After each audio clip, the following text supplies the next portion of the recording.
दोस्तों, कैसे हो आप सब। मेरा नाम राहुल है और मैं एक मैनेजमेंट कॉलेज में as a management professor student को पढ़ाने का काम करता हूँ। दोस्तों, आप सब लोगों ने आईएसए मतलब इंफॉर्मेशन सिस्टम ऑडिट के बारे में सुना होगा, जो कि बीसीए और बीएमएस के स्टूडेंट को सब सब्जेक्ट है जो कि आजकल सारे यूनिवर्सिटीज़ के अंडर कॉलेजेस में पढ़ाया जाता है, जिसकी इंफॉर्मेशन नेट पर बहुत कम होती है और यूट्यूब के ऊपर ज़्यादातर इसके लेक्चर्स अवेलेबल नहीं हैं। होता यह है कि इसके वजह से जो स्टूडेंट इसके बारे में ज़्यादा नॉलेज नहीं रखते, वो इस सब्जेक्ट को हार्ड समझते हैं, जो कि एक इजी सब्जेक्ट है। और वो स्टूडेंट जिनको ये सब्जेक्ट के बारे में ज़्यादा आइडिया नहीं है, उनके लिए मैंने ये सब्जेक्ट के ऊपर स्टूडेंट की डिमांड की वजह से लेक्चर के वीडियो बनाना स्टार्ट कर रहा हूँ। जिन्हें लेक्चर अच्छा लगे लाइक कर सकते हैं और इस टॉपिक के ऊपर ज़्यादा वीडियोस के लिए कमेंट करें और सब्सक्राइब करें। चलिए वीडियो को स्टार्ट करते हैं। इंफॉर्मेशन सिस्टम ऑडिट, ठीक है। तो इंफॉर्मेशन सिस्टम के ऑडिट के बारे में अगर जानना है तो सबसे पहले हम क्या करेंगे, ये जो वर्ड आपको दिख रहे हैं इंफॉर्मेशन सिस्टम ऑडिट, इनको हम सेपरेट करके इनके बारे में पहले जान लेते हैं। सबसे पहले जानते हैं इंफॉर्मेशन के बारे में। इंफॉर्मेशन क्या होती है? इंफॉर्मेशन मतलब इसको बोलते हैं प्रोसेस डेटा या फिर रिलेवेंट डेटा, जो कि ज़रूरी होता है हर ऑब्जेक्ट के लिए। अभी अगर हम किसी चीज़ के लिए इंफॉर्मेशन कलेक्ट करते हैं, मतलब क्या करते हैं, पहले डेटा कलेक्ट करते हैं और उसके अंदर जो कि ज़रूरी डेटा रहता है उसको इंफॉर्मेशन हम बोलते हैं। इसके बाद में होता है सिस्टम। सिस्टम क्या रहता है? सिस्टम को क्या बोलते हैं normally? A set of principle और अ प्रोसीजर और अ मेथड। मतलब क्या रहता है, अभी हमारा कंप्यूटर सिस्टम रहता है, ठीक है, वो भी एक सिस्टम के तरीके से काम करता है। मतलब क्या रहता है कि इसके अंदर एक प्रोसेसर लगा रहता है, हार्डवेयर रहते हैं, सॉफ्टवेयर रहते हैं और प्रोसेसर इन सब के ऊपर नज़र रखता है। मतलब एक सिस्टम के ज़रिए वो काम करता है। इसके बाद है ऑडिट। ऑडिट को क्या बोलते हैं? जैसे कि आप सब लोगों ने फाइनेंशियल ऑडिट के बारे में सुना होगा। फाइनेंशियल ऑडिट क्या रहता है? जो कि फाइनेंशियल रिकॉर्ड्स हमारे पास रहते हैं, जितने भी ट्रांजैक्शन रहते हैं उसके बारे में वो डेटा कलेक्ट करते हैं, उसको इवेल्युएट करते हैं, एग्जामाइन करते हैं और वेरीफाई करते हैं, उसको बोलते हैं ऑडिट। सेम यहाँ पे भी दिया गया है, evolution, examination and verification of data, it's called as audit. ठीक है, ये स्लाइड के ऊपर हो गया। अभी नेक्स्ट स्लाइड देखते हैं, नेक्स्ट टॉपिक। नेक्स्ट टॉपिक में हम लोग यहाँ पे देखेंगे now what is ISA. ISA का मतलब क्या होता है? अभी आप लोगों को पता है आईएसए मतलब इंफॉर्मेशन सिस्टम ऑडिट। तो इसके बारे में अगर आप लोगों को जानना है तो सबसे बेस्ट एग्जांपल इसका है इन आईआरसीटीसी का। नाउ जो स्टूडेंट को पता नहीं है आईआरसीटीसी क्या है, तो आईआरसीटीसी मतलब क्या है? Information system, Indian railway reservation system. अभी इंडियन रेलवे रिजर्वेशन सिस्टम मतलब क्या है? ये काम क्या करती है? तो ऑनलाइन टिकट बुकिंग का यहाँ पे काम करती है, ठीक है। तो दिन भर में यहाँ पे कितने टिकट निकलते हैं? 10 करोड़ से ज़्यादा। अभी यहाँ पे एक मिनिमम फिगर मैंने दी है 10 करोड़, जो कि इससे ज़्यादा यहाँ पे टिकट निकलते हैं, ठीक है। तो 10 करोड़ तक आराम से यहाँ पे टिकट निकलते हैं। अभी इन सब टिकट का ऑडिट करना पॉसिबल है अपने को? नहीं है। अगर यहाँ पे एक आदमी को लगा दिया जाए कि वो ये सब चीज़ों का जो कि टिकट यहाँ पे निकले हैं 10 करोड़, इनका अगर ऑडिट करने के लिए बोला जाए तो वो पॉसिबल नहीं है। फॉर 10 करोड़ टिकट ऑडिट यहाँ पे कितने लोग लग सकते हैं काम करने के लिए, आप सोच सकते हो, ठीक है। तो कुछ सिस्टम यहाँ पे ऐसे बनाए जाते हैं जो खुद का ऑडिट अपने आप कर सके, और ये ऑडिट करना ज़रूरी रहता है। अगर ऑडिट नहीं किया गया तो फिर वो जो सिस्टम है वो तो या फिर क्रैश हो सकती है, एरर दिखा सकती है, या फिर अलग तरीके से कोई ना कोई प्रॉब्लम हम लोगों को यहाँ पे क्रिएट कर सकती है। तो इसके लिए आईआरसीटीसी ने क्या किया है, वो सिस्टम का ऑडिट वो खुद उनके सॉफ्टवेयर के ज़रिए कर लेते हैं। मतलब सॉफ्टवेयर ऐसे काम करता है जिससे उसको कोई ना कोई प्रॉब्लम जो भी आता होगा, जो भी आएगा फ्यूचर में, वो तभी के तभी वो क्लियर हो जाता है। मतलब कोई भी प्रॉब्लम यहाँ पे आता नहीं, उसको बोलते हैं ISA, information system audit. Next slide की तरफ जाते हैं। नेक्स्ट स्लाइड में क्या है? Information system audit. यहाँ पे हम लोग देखेंगे इंफॉर्मेशन सिस्टम ऑडिट की डेफिनेशन। तो इसकी डेफिनेशन क्या कहती है देखते चलिए। It is a process of collecting evaluation evidences to determine whether a computer system safeguard asset maintain data integrity, allow organizational goal to be achieved effectively and uses resources efficiently. इसको बोलते हैं information system audit. मतलब एक तरीके की process है जो क्या करती है, डेटा को कलेक्ट करती है, इवेलुएट करती है, जो कि एविडेंसेस रहते हैं जिसमें audits, asset safeguarding, data integrity maintain करती है। उसके बाद में जो कि ऑर्गेनाइजेशन गोल है उनको इफ़ेक्टिवली और जो रिसोर्सेस अवेलेबल है उसको इफ़िशिएंटली यूज़ करते हैं। इसको बोलते हैं यहाँ पे information system audit. Next topic, अभी नेक्स्ट स्लाइड के ऊपर देखेंगे objective of information system audit.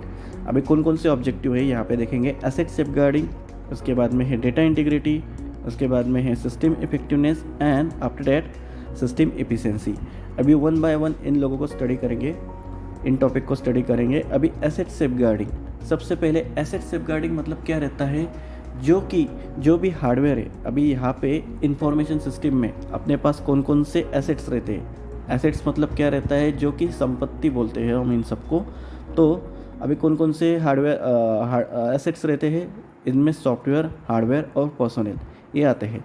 अभी यहाँ देखा जाए तो हार्डवेयर, सॉफ्टवेयर और पर्सोनेल मतलब जो आदमी वहाँ पे काम कर रहा होगा सिस्टम के ऊपर। सॉफ्टवेयर, जो सॉफ्टवेयर के ऊपर अपन काम कर रहे होंगे एक सिस्टम के ऊपर। और हार्डवेयर, जिस हार्डवेयर के मदद से अपन काम कर रहे हैं, सॉफ्टवेयर को यूज़ कर रहे हैं, ये सारे एसेट्स में आते हैं। तो इनकी सुरक्षा करना आईएसए की ज़वाबदारी रहती है, जिसको बोलते हैं एसेट सेफगार्डिंग। उसके बाद में है डेटा इंटीग्रिटी। अभी डेटा इंटीग्रिटी मतलब क्या रहता है, जो डेटा अपने पास है वो कंप्लीट है, एक्यूरेट है और उसकी सेफ्टी, इसकी ज़वाबदारी इंफॉर्मेशन सिस्टम ऑडिट के ऊपर रहती है। ठीक है, तो सबसे पहले ये जो ऑब्जेक्टिव है, ये दो ऑब्जेक्टिव जो आपको दिख रहे हैं, पहले एसेट सेफगार्डिंग और डेटा इंटीग्रिटी, ये बहुत ही इम्पोर्टेंट टॉपिक है, इम्पोर्टेंट ऑब्जेक्टिव है आईएसए के। इसके बाद में है सिस्टम इफेक्टिवनेस। अभी सिस्टम इफेक्टिवनेस मतलब क्या रहता है, जो सिस्टम एक एक्सपेक्टेड एक्सटेंट तक काम करती है और ऑर्गेनाइजेशन के ऑब्जेक्टिव जो भी है वो अचीव करती है, उसको क्या बोलते हैं, सिस्टम इफेक्टिवनेस। इसके बाद में है सिस्टम एफिशिएंसी। अभी सिस्टम एफिशिएंसी क्या होता है कि जो ऑर्गेनाइजेशन उसके रिसोर्सेस फुली यूज़ करती है, इफ़िशिएंटली यूज़ करती है और ऑर्गेनाइजेशन के जो भी ऑब्जेक्टिव है उनको अचीव करती है, इसको बोलते हैं सिस्टम एफिशिएंसी। इसके बाद नेक्स्ट टॉपिक के ऊपर जाते हैं। नेक्स्ट टॉपिक है need for control and audit of computer. अभी यहाँ पे देखा जाए तो ऑडिट करने की ज़रूरत क्यों रहती है और कंप्यूटर के यूज़ के ऊपर अपने को कंट्रोल क्यों रखना पड़ता है, ये यहाँ पे देखेंगे। Computer are use to process data to get information which is useful in decision making. अभी कंप्यूटर का यूज़ किस लिए होता है, तो डेटा प्रोसेस करने के लिए, जो कि एक डिसीजन मेकिंग में काम आता है। कोई भी डिसीजन रहे तो फिर उसको बनाने के लिए अपने को डेटा की ज़रूरत लगती है। To make decision data must be accurate, complete and relevant. अभी एक डिसीजन अगर कंपनी को लेना है तो उसके लिए सबसे पहले जो डेटा है वो कंप्लीट होना चाहिए, एक्यूरेट होना चाहिए और रिलेवेंट होना चाहिए। अगर ये डेटा ख़राब रहा तो फिर ये डेटा किसी काम का नहीं रहता। और ऐसा डेटा जिसके ऊपर कंपनी के बहुत सारे करोड़ों का एक डिसीजन डिपेंड रहता है, तो इसको प्रोटेक्ट करना, इसको कंट्रोल करना भी एक ज़रूरत रहती है।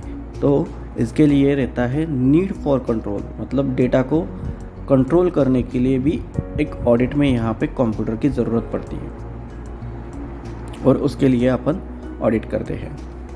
उसके बाद है organisational cost of data loss. अभी एक ऑर्गेनाइजेशन में अगर डेटा लॉस होता है तो वो उसके लिए बहुत ही ख़तरनाक चीज़ रहती है। यहाँ पे अगर देखेंगे तो डेटा एक कंपनी के लिए बहुत इम्पोर्टेंट चीज़ रहती है, जिसके वजह से उसकी इमेज, उसकी हिस्ट्री और उसके फ्यूचर, इन सब में वो डेटा जो है वो काम में आता है। अगर एक कंपनी का डेटा अगर खो गया तो उसके सर्वाइवल के लिए भी बहुत ज़्यादा प्रॉब्लम आ सकती है, क्योंकि डेटा के ऊपर सब चीज़ डिपेंड रहती है। जैसे कि अगर कोई एनवायरनमेंट में चेंज आ गया तो उसके हिसाब से उसको अडाप्ट करना पड़ता है, जो कि डेटा के ऊपर डिपेंड रहता है। डेटा कैसा है, क्या है, डेटा के अंदर क्या है, ये सब चीज़ें वहाँ पे मेंटेन की जाती है।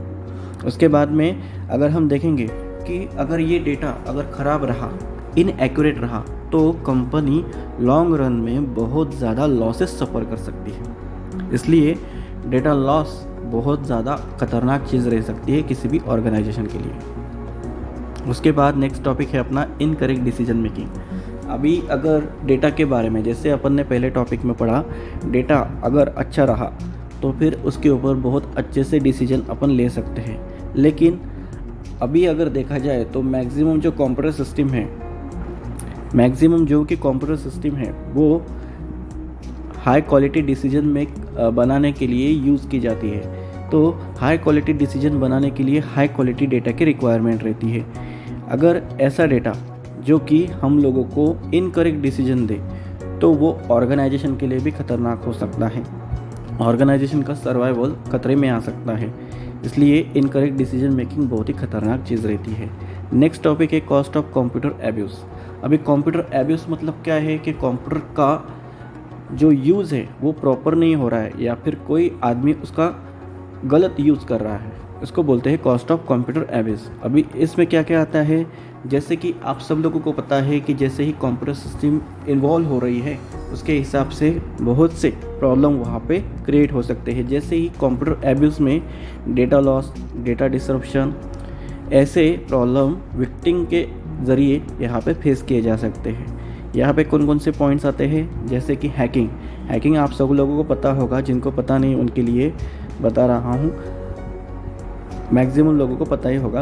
Unauthorized access to computer system to read, modify और डिलीट डाटा।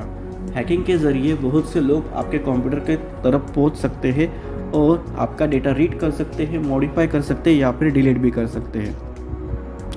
नेक्स्ट पॉइंट है वायरसेस ऐसे प्रोग्राम रहते हैं जो आपके डिस्क के ऊपर, कंप्यूटर डिस्क के ऊपर एक्सट्रैक्ट होके वहाँ पे डेटा डिलीट कर सकते हैं, प्रोग्राम फाइल इरेज कर सकते हैं और बहुत सी चीज़ें वहाँ पे कर सकते हैं। उसके बाद है इल्लीगल फिजिकल एक्सेस के बारे में देखा जाए तो जैसे ही एक दूसरे कंप्यूटर सिस्टम, वहाँ पे आपको परमिशन नहीं है फिर भी आप वहाँ पे उस सिस्टम को यूज़ करके आप कंप्यूटर फैसिलिटी में इल्लीगल फिजिकल एक्सेस वहाँ पे गेन कर रहे हो और हार्डवेयर और सॉफ्टवेयर को वहाँ पे डैमेज कर रहे हो। इसको बोलते हैं cost of computer abuse. Next point है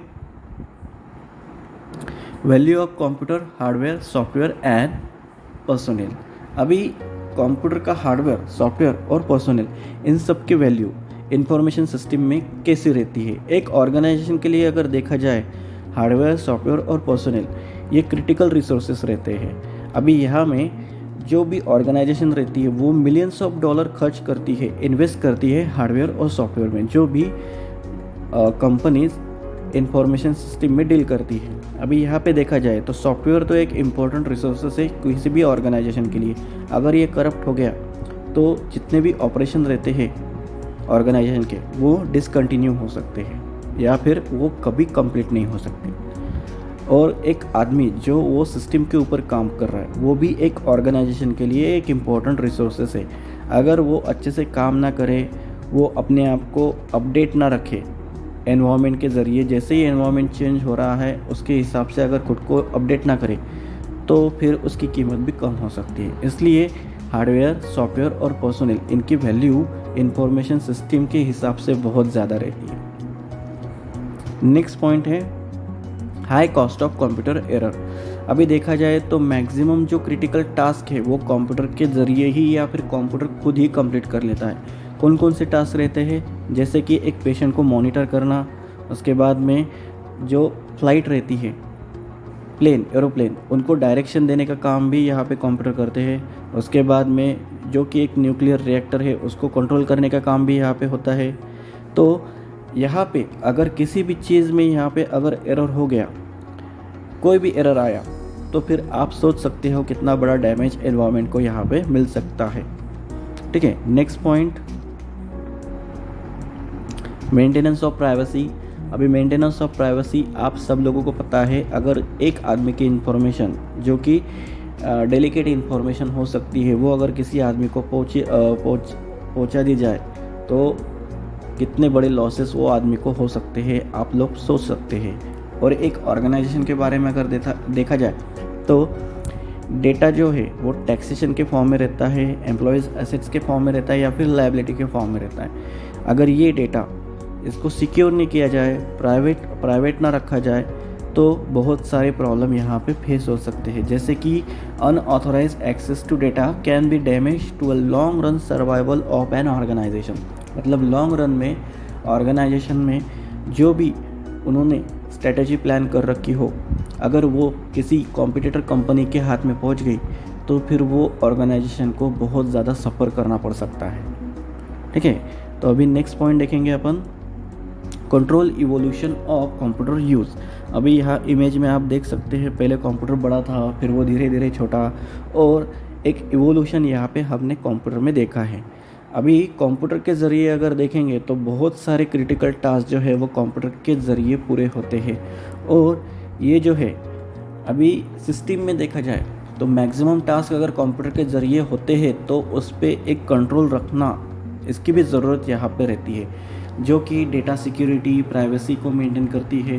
अगर यहाँ पे किसी भी तरीके का कंट्रोल सिस्टम के ऊपर नहीं रखा गया तो सिस्टम एक बहुत बड़े लॉस की तरफ जा सकती है, जो कि आजकल बहुत सारी कंपनियां कंप्लीट नहीं कर सकती। अगर यहाँ पे किसी भी कंपनी को कॉम्पीट करना है तो फिर उसके हिसाब से उसको काम करना पड़ता है। और इसके लिए जो भी कंप्यूटर सिस्टम यहाँ पे इवोल्यूशन के ज़रिए आगे बढ़ रहा है तो उसके अंदर कंट्रोल रखना बहुत ज़्यादा ज़रूरी है। ठीक है, तो आज की ये वीडियो में मैंने ज़्यादातर टॉपिक जो कि पहले चैप्टर में आते हैं वो सारे के सारे यहाँ पे कवर कर लिए हैं। और अगर आप लोगों को ये वीडियो अगर पसंद आया होगा तो प्लीज़ मेरे वीडियो को लाइक कर दीजिएगा, सब्सक्राइब कर लीजिएगा। अगर आपको ऐसे ही वीडियो चाहिए होंगे तो इसके लिए आप नीचे कमेंट भी कर सकते हैं। ओके, थैंक यू फ्रेंड्स, मिलते हैं अगले नेक्स्ट वीडियो में।